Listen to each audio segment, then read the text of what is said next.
people are really terrified of is the idea of mind control, and that they train people that are very vulnerable, people that are all fucked up. They train these people to become hitmen and terrorists.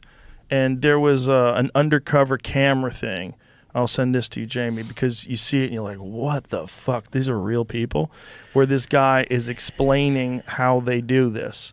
And he's explaining how they take people and push them over the edge. Oh, yeah? People that are maybe like a little bit lost, and they give them a nudge to get them to do things. Well, it all makes sense. I mean, just like religion can find you, or just like sure, the government can find you when you're anything. vulnerable. Yeah, something can find you when you're vulnerable. Well, that's the kid that shot Trump. That's what a lot of people think that is too. The tinfoil hat conspiracy is that they found this very vulnerable kid. He did a BlackRock commercial, and then, you know, a year and a half later, or whatever it was, he's shooting at Trump off of a roof. Like, yeah. So listen to this. Oh. So CIA agent explains how the government baits and tricks mentally unwell social media users into committing crimes they wouldn't normally commit. And so it says you set them up.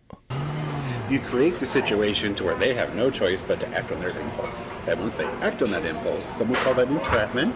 We call it a nudge.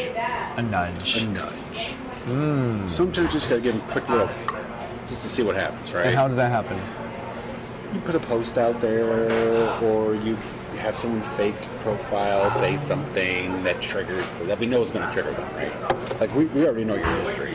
If we're to that point, we already know everything about it. So we're like, oh, this will piss them off. Sometimes you light the fuse and just wait for it to follow. Yeah. Nothing like putting on a fake social media thing to like really get people mad. Post fake news. Sometimes it's not fake. That's It's crazy. embellished a little bit. So this is, the guy's name is Gavin O'Blenis, and says CIA contracting officer, former FBI, San Diego. Like, is that to protect or serve? Like, what is that for? You imagine that government money is being spent to manipulate vulnerable people into doing things that they wouldn't ordinarily do? That's crazy.